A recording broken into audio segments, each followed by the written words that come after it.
வசனம். தன் கூட்டை விட்டு அலைகிற குருவி எப்படி இருக்கிறதோ அப்படியே தன் ஸ்தானத்தை விட்டு அலைகிற மனுஷனும் இருக்கிறான். சுருக்கமான விளக்கம்.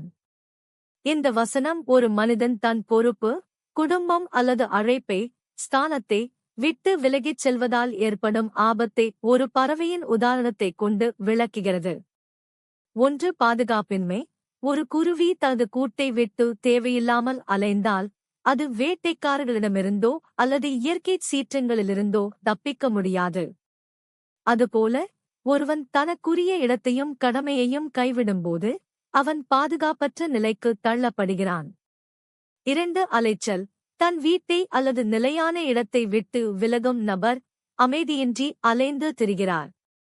நிம்மதி என்பது நாம் இருக்க வேண்டிய இடத்தில் முறைப்படி இருப்பதில்தான் அடங்கியிருக்கிறது. 3. பொறுப்புணர்வு.